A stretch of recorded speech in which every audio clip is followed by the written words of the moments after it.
การซื้อเหรียญเนาะซื้อเหรียญจากแอป Binance มาสู่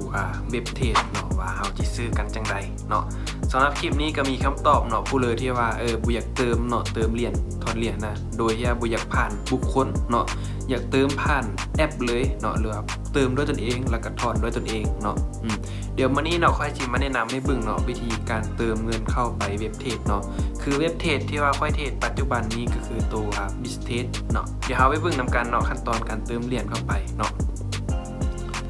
ทุกคนต้องมีเนาะทุกคนต้องมีก็คือแอป Binance เนาะแอป Binance นี่ต้องยืนยันตัวตนให้ผ่านเนาะสมัครบัญชีผ่านแล้วยืนยันตัวตนผ่านเนาะแล้วแอป BCL1 เนาะก็คือเป็นแอปที่ว่าใช้ในการโอนเงินไปเติมเนาะเพราะว่าเขาจะโอนจากเงินกีบแล้วไปแลกเป็นเงินเหรียญเนาะพอทุกคนนั้นสมัคร2แอปนี้ผ่านปุ๊บแล้วบัดนี้ให้ทุกคนนั้นเข้าไปแอป Binance เนาะเข้าไปเลยแล้วมันจะให้เอาใส่รหัสผ่านเนาะเพราะว่าเขาลงทะเบียนนี่ยังต่างผ่านแล้วคลิปสมัครเนาะคลิปสมัครมีแต่ไปเสิร์ชหาทาง YouTube เนาะวิธีสมัคร Binance และยืนยันตัวตนเนาะมันจะขึ้นมาแล้วก็มีแต่เข้าไปสมัครเนาะวิธีเติมเนาะก็ง่ายๆเลยเฮาจี้เข้าคำว่า P2P เนาะ P2P นี่มันจะมีหลายบอร์ดมีอยู่วันนี้เส้นเฮาคลิกเข้าไปโปรไฟล์นี่ก็มีเนาะนี่ต้องยืนยันตัวตนผ่านจึงซื้อได้เนาะแล้วก็เข้ามา P2P นี่เนาะหรือว่าจะเข้านี่ก็ได้หรือว่าเข้าน่ารักนี่ก็ได้หรือว่าเข้ามาทรัพย์สินด้านรูปนี่ก็ได้เนาะคลิกเข้ามาทรัพย์สินแล้วเข้ามาคำว่าเงินทุนนี่เนาะเห็นบ่เข้ามาเงินทุนแล้วมันจะมีคำว่า P2P เนาะเดี๋ยวเราไปซื้อนำกันมึงเนาะคลิกเข้าไปเลย P2P แล้วมันก็จะมีห้านเนาะว่าหลายๆห้านเลยเนาะบางห้านเขาก็จำกัดเนาะบางห้านก็ซื้อได้เนาะเดี๋ยวเราเลื่อนบึงห้านเนาะว่าสิเอาห้านใดดีเนาะตอนนี้ก็ว่าได้ห้านที่ว่าอยากซื้อแล้วเนาะห้านที่ว่าเราจะซื้อก็คือตัวนี้เนาะเพราะว่าประวัติการซื้อขายของเจ้านี้หลายเนาะแล้วก็บึงอัตราการปล่อยเหรียญของเขาเจ้าเนาะบึงอัตราการปล่อยเหรียญเวลาปล่อยเฉลี่ยก็ประมาณ1 นาทีเนาะ1 นาทีว่าอัตราคำคิดเห็นก็ว่า 100% เนาะได้อยู่ตัวนี้นะเดี๋ยวเอาห้านนี้เลยเนาะตามเลทนั้นเลยเนาะเดี๋ยวค่อยสิใส่เป็น USDT เลยเนาะหรือว่าจะใส่เป็นเงินกีบก็ได้เฮาก็คลิกมาเงินกีบแล้วก็ใส่จำนวนเงินกีบเนาะหรือว่าจะใส่เป็น USDT ก็ได้แล้วเขาเจ้าจำกัดก็คือห้านนี้เขาจำกัดก็คือขั้นต่ำเนาะขั้นต่ำแม่นโอนขั้นต่ำแม่น1 ล้านกีบ1 ล้าน 4เนาะพร้อมใช้งานก็คือ64เหรียญเดี๋ยวเราไปซื้อเนาะว่าจะซื้อได้บ่เข้าไปUSDT เนาะเพราะว่าจะซื้อ USDT ซื้อประมาณ50เหรียญเนาะ50เหรียญได้บ่ได้เนาะก็จะตกอยู่ประมาณ1,87,000เนาะ1,87,000โอ้มันค่อนข้างว่าได้ซื้อหลายเนาะเดี๋ยวเราใส่แบบนี้เลยเราใส่เป็นจำนวนกีบเลย1,87,000เนาะจะได้เท่าไหร่1,87,000ได้แต่49 87,500เบิ่ง88เลยเนาะมันได้พอดี50เหรียญพอดี50เหรียญเห็นบ่พอดี50เหรียญเดี๋ยวบัดนี้เฮาก็กดคำว่าวางคำสั่งเนาะเดี๋ยวเบิ่งตัวนี้เขาออนบ่เขาหาที่เซาออนเนาะเดี๋ยวกดวางคำสั่งไปเลยปึ๊บแล้วคลิกเข้าว่าสนทนาเนาะสนทนาแล้วเฮาก็พิมพ์ไปเนาะแล้วเฮาก็พิมพ์ไปว่าพร้อมบ่เนาะพิมพ์ไปเลยพร้อมบ่เดี๋ยวเขาจะส่ง QR มานี่เนาะหรือว่าเบิ่งรายละเอียดการจ่ายเงินนี่ก็ได้เนาะนี่หรือว่าอยู่รูปนี้เฮาก็คลิกเข้าไปตัวนี้ก็คือเฮามาเบิ่ง QR code ของเจ้าเนาะแล้วก็เบิ่ง QR แล้วแคปเอา QR นี่เนาะเพื่อจะโอนเงินให้เขาเจ้าเนาะเดี๋ยวคลิกเข้าไปสนทนาอีกครั้งนึงเดี๋ยวเฮาท่าเบิ่งเนาะว่าเขาเจ้าพร้อมบ่เขาตอบมาแล้วเนาะพร้อมเนาะเดี๋ยวเฮาไปโอนเลยเนาะ1,88,000เนาะเอาจะโอนนี่ก็ใส่ไปเลย1,88,000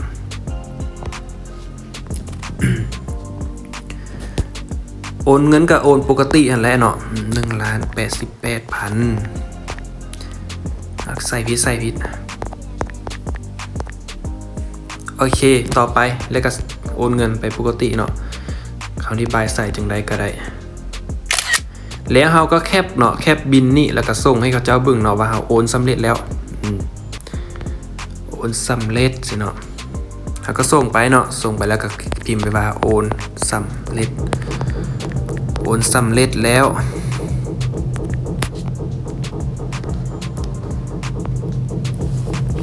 บัดนี้ก็คือเขาคลิกเข้าไปคำว่าโอนแล้วแจ้งผู้ขายเนาะคลิกเข้าไปเลยตอนนี้เขาก็มีแต่รอท่าเนาะรอท่าก็จะปล่อยเหรียญแล้วเขาก็จะได้นี่เห็นบ่เรียบร้อยเนาะถือว่าไวอยู่เอิ้นว่าได้มาแล้ว50เหรียญเนาะบัดนี้เขาก็บึ้งทรัพย์สินบัดนี้กดบึ้งทรัพย์สินของเขาเด้เห็นบ่เรียบร้อยเนาะมาแล้ว50เหรียญเนาะมาแล้วถือว่าว่องไวแล้วก็ทันใจอยู่เนาะเด้ประวัติการซื้อการถอนเนาะการซื้อการโอนของเฮาก็มีประมาณนี้เนาะเอิ้นว่าได้ไปสำเร็จแล้วบัดนี้เฮาสิโอนเข้าไปเว็บเทรดซะเนาะโอนเข้าไปเว็บเทรดก็คือเฮาต้องย้ายจากเงินทุนเข้าไปเงินเฟียดก่อนเนาะก็คือให้กดโอนเงินนี่แล้วบัดนี้ให้เอาเงินทุนเนาะอยู่ด้านเทิงเงินเฟียดอยู่ด้านลุ่มเนาะแล้วบัดนี้ก็คือมาเปลี่ยนเหรียญตัวนี้นี่ให้เป็น USDT เนาะUSDT ตัวนี้แล้วก็คือใส่สูงสุดไปเลยแล้วกดโอนหรือว่ากดยืนยันด้านลุ่มก็เอิ้นว่าสำเร็จไปเนาะสำเร็จไปเนี่ยพอมันจะหายเนาะเงินจากตัวนี้หายแล้วก็เข้ามาเงินเฟียดนี่เห็นบ่เงินมันจะเข้ามาอยู่เงินเฟียดนี่เนาะกดรีเซ็ตบึ้งเอิ้นมาละเห็นบ่มาแล้ว50เหรียญเนาะแล้วบัดนี้เราจะถอนจากเงินเฟียดนี่นะก็คือเข้าไปกระเป๋าตัวที่ว่าเราเทรดปัจจุบันเนาะเดี๋ยวเราก็จะออกไปเข้าไปเว็บเทรดเนาะเข้าไปเว็บเทรดเลยเว็บเทรดที่ว่าเราจะโอนเงินเข้าไปเนาะเราก็เข้าไปเลยบิสเทรดเนาะตัวนี้เนาะเป็นบัญชีที่ว่าค่อยจะโอนเงินเข้ามาเนาะบัญชีตัวนี้ก็คือต้องยืนยันตัวตนให้ผ่านเนาะก็คลิกเข้าไปเบิ่งโปรไฟล์นี้เอิ้นว่ายืนยันตัวตนนี่เอิ้นว่าสำเร็จคันบัญชีตัวนี้ของเฮาเนาะบ่ยืนยันตัวตนผ่านมันก็โอนเงินเหรียญเข้ามาบ่ได้ฉะนั้นต้องได้ยืนยันตัวตนให้มันผ่านก่อนเนาะจึงโอนเข้ามาได้เดี๋ยวไปเบิ่งวิธีการเอาเข้ามาเนาะก็คือคลิกเข้าไป3ขีดนี้แล้วเข้าไปกระเป๋าเงินเนาะแล้วก็ให้เข้าไปคำว่าเติมเงินนี่เนาะเติมเงินปึ๊บแล้วบัดนี้ให้แคปเอา QR ตัวนี้เนาะแคปเอาเลยแคปเอาเพราะว่าเขาจะบ่คัดลอกเอาเนาะเพราะว่ายามันผิดพลาดฉะนั้นเขาจะแคปเอาเลยแคปเอา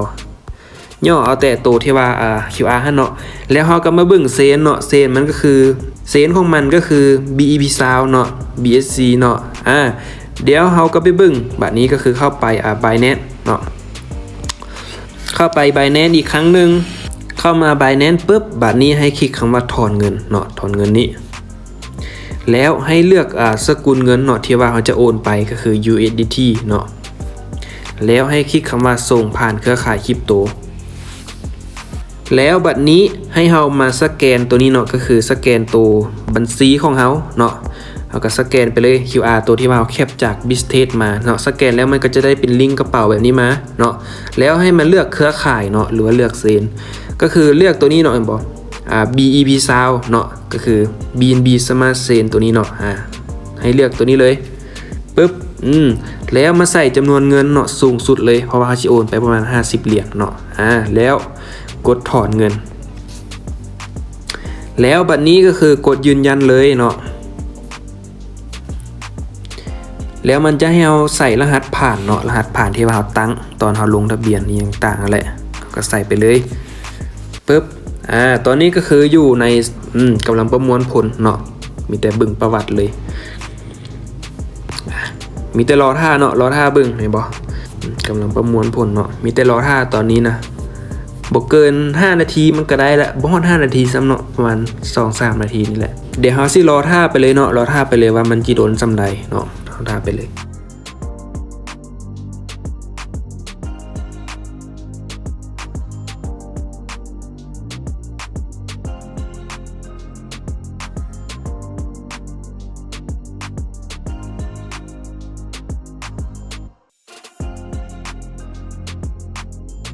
เอิ้นว่าตอนนี้มันก็เอิ้นว่าสำเร็จไปแล้วเห็นบอกเมลมันก็แจ้งมาหาเฮาเนาะเมลแจ้งมาแล้ว50 USDT ก็เอิ้นว่า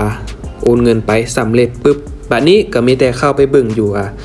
ตัวนี้อีกครั้งนึงเนาะเห็นบ่เงินเฮามันก็ลดไปแล้วเนาะลดไปแล้วเดี๋ยวบัดนี้เฮาไปเบิ่งอยู่ตลาดบ่แม่นเข้าไปเบิ่งอยู่ในกระเป๋า Bistrate ของเฮาเนาะเดี๋ยวรอท่าเบิ่งตัวนี้ก็ต้องได้รอท่าอีกประมาณ30วิหรือว่า1นาทีประมาณนั้นเหรียญก็จะเข้ามาเนาะ